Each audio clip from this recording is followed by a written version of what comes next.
The other day I was sitting on the edge of my bed and I was consumed by this feeling that there was something that I was supposed to be worrying about, but I couldn't remember what it was. I started running through my usual list of suspects. That mole that I recently got removed, that freckle that randomly appeared on my finger, my headaches, that chest pain that I get sometimes, my family members. But for each one of them, I was able to quickly rule it out. I had just been to the dermatologist and had a full skin cancer screening. Everything was fine. I had recently been to a cardiologist and my regular doctor and had an echocardiogram done. Everything was fine. I even wore a heart monitor. Everything was fine. My headaches, I haven't had a migraine in months. My family is all doing well. But still this thought wouldn't go away. I was like, there is something that I'm forgetting that I am supposed to be worried about right now, and I can't remember what it is. Eventually it occurred to me that maybe there was actually nothing.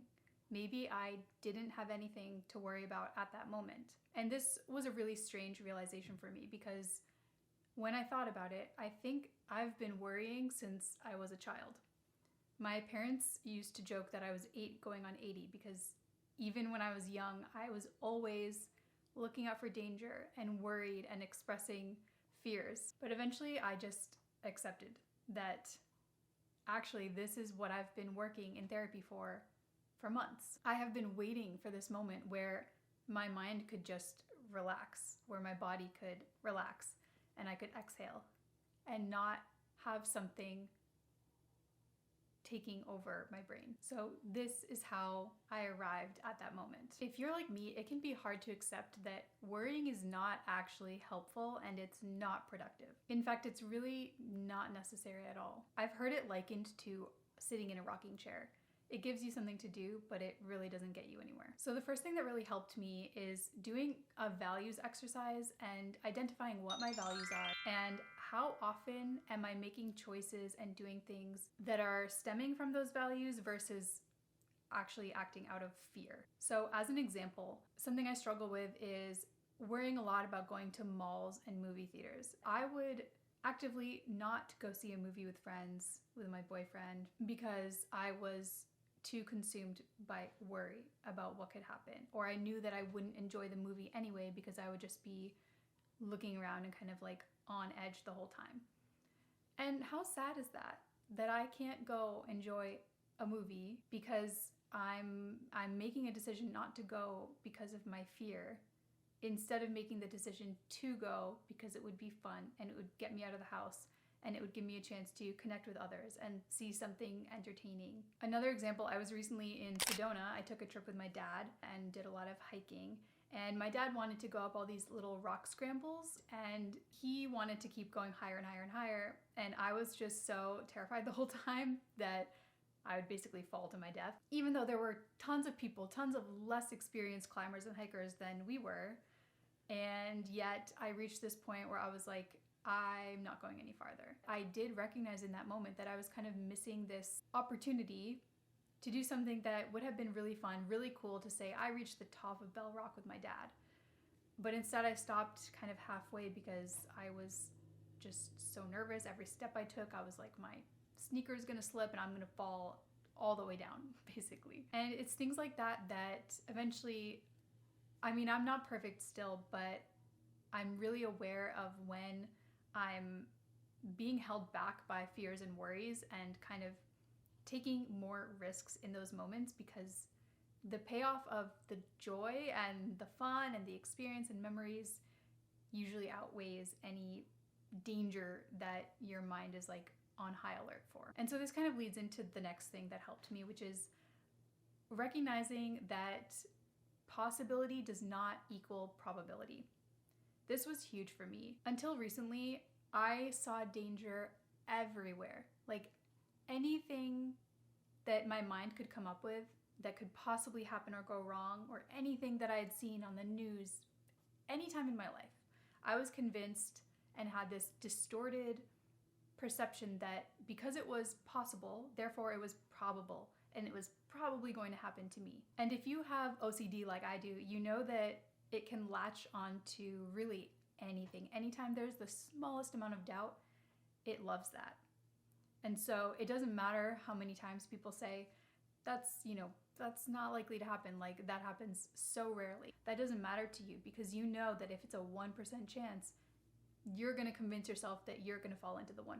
And it took some time, but eventually I have been able to accept that yes, just because something is possible does not mean that it is worth my brain space, my energy to obsess over it and worry about it and treat it as if it's something that is highly likely to happen to me. The third thing that helped me is verbalizing my worries. So therapy is awesome for this, but you can do this in other ways: journaling, talking to loved ones, whatever you have access to. And again, if you're anything like me, this can feel really scary because it almost feels like saying something out loud or verbalizing your fear is like manifesting or inviting it to happen.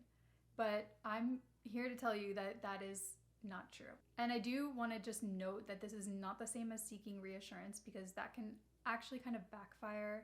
Seeking reassurance only helps in the very, very short term. But just simply getting it out there and out of your head, saying, this is what I'm worried will happen, kind of just hearing yourself say it can shed a little light on it. Like, it's not in the shadows anymore. And you might be like, okay, you know what?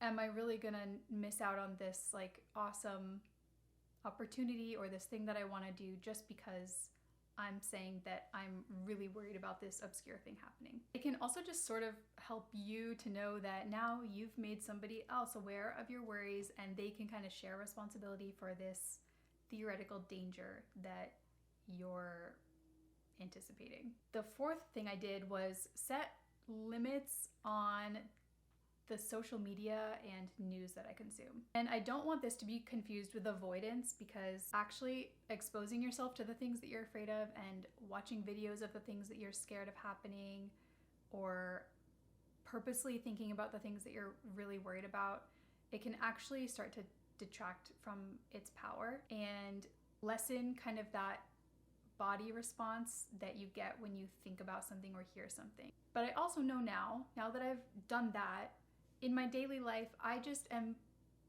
picky about what I expose myself to, because I know myself and I know that scrolling through TikTok, and if I see somebody with a medical condition or somebody talking about a loved one that passed away, I am gonna adopt those fears. And if it's not really necessary or reasonable for me to do so, then I'm just gonna keep scrolling, and I'm not gonna take the time to watch that video. Whereas in the past, I would watch the video because I wanted all the information I could have. And I wanted to know, how did they get that illness? Is this cancer preventable? How did that person die in that car accident? So that I can be prepared next time and do everything in my power to prevent that thing from happening to me or happening to somebody that I love.